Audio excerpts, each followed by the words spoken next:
আসসালামু আলাইকুম। Welcome back to my channel. আজকে হাজির হয়েছি সকাল সকাল আলুর পরোটা দিয়ে। তো আলুর পরোটা তো সবাই জানো, আলাদা করে আর দেখানোর কিছু নেই। তো আমার কাছে সবচেয়ে যেটা কঠিন লাগে সেটা হলো এই যে মোড়া আর বেলাটা। কারণ আমি যতবার মুড়তে যাই আর বেলতে যাই আমার আলুর পুরগুলো বেরিয়ে যায় আর অতটা বেলাটা পারফেক্ট হয় না। তবে এবারের বেলাটা বেশ সুন্দর হয়েছে, সুন্দরভাবে করতে পেরেছি। তোমাদেরকে একটা ট্রিক্স বলে দিই তার জন্য। আমি যেটা ট্রাই করেছি সেটা হচ্ছে একটু বেশি পরিমাণে আটা দিয়ে বেলা, তাহলে দেখবে মোটামুটি পুরটাও আর বাইরে বেরোবে না আর মোড়াটাও বেশ ভালোভাবেই হয়ে যাবে। তো দেখতে পেলে কেমন হলো। আর এই যে আমি এখন এটাকে ভেজে নিচ্ছি। এটা কিন্তু আমি খুব হাই ফ্লেমে ভাজবো না, লো টু মিডিয়াম করে রেখে দেব। মিডিয়াম বললেই চলে, নাহলে পুড়ে যাবে আর ভেতরটা কাঁচা থেকে যাবে আর ক্রাঞ্চি ভাবটা আসবে না। পরোটার ক্রাঞ্চি ভাব না আসলে কিন্তু ভালো লাগে না। আমি চলে এসেছি এখন ছাদে আর তোমাদেরকে একটা রিশানের গুড হ্যাবিট শেয়ার করছি। সেটা হলো, আমি তো রাতে খাওয়া দাওয়ার পর হাঁটি মোটামুটি। তো রিশান হয়তো ওটা ফলো করেছে বা সন্ধেও অনেক সময় হেঁটে থাকি। তো আজকে ব্যাপারটা যেটা হয়েছে সেটা হলো, আমি রিশানকে রাতের খাবার খাইয়ে দিয়েছি আর তারপরে আমি ডিম ভাজতে চলে গেছি।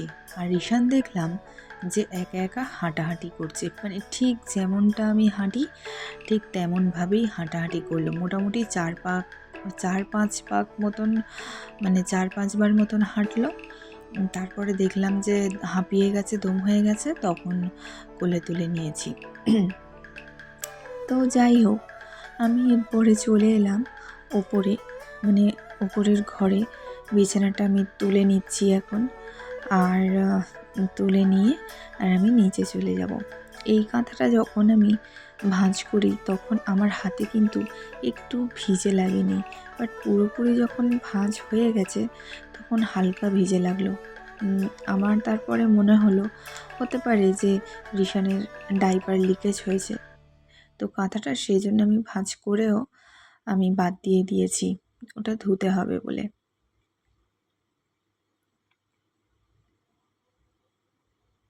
ও আর একটা জিনিস তোমাদেরকে বলে রাখি, তোমরা যারা এমনটা করছো যে আমার ভিডিও দেখছো না অথচ কমেন্ট করে চলে যাচ্ছ, তোমরা হয়তো মনে করছো যে আমি কিন্তু কিছুই বুঝি না বা এটা বোঝা যায় না।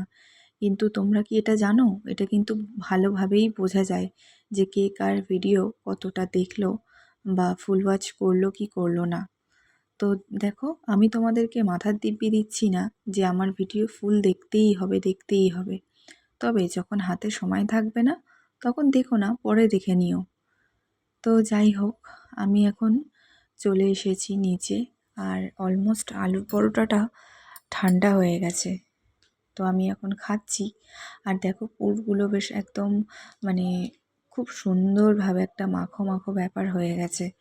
আমার না একটা প্রিয় খাবারের মধ্যে এই খাবারটাও পড়ে, আলুর পরোটা। আর এই যে রিশানবাবু এখন ঘুমিয়ে পড়েছে, ওর যা ডিউটি। তারপরে আমি রিশানের জন্য মাছ ভেজে নিয়েছি। এটা ছিল লাইলেন্টিকার মাছ। আর তোমাদেরকে একটা ট্রিক্স আমি শেয়ার করি। ওই যে দেখতে পেলে আমি একটা অন্য ঢাকনা তুললাম। তো প্রেশার কুকারের মুখে নাকি প্রেশার কুকারের ঢাকনা দিয়ে এরকম কষাকষি করতে নেই, তাহলে নাকি ওই যে প্রেশার কুকারের যে রাবার আছে ওটা নাকি তাড়াতাড়ি নষ্ট হয়ে যায়।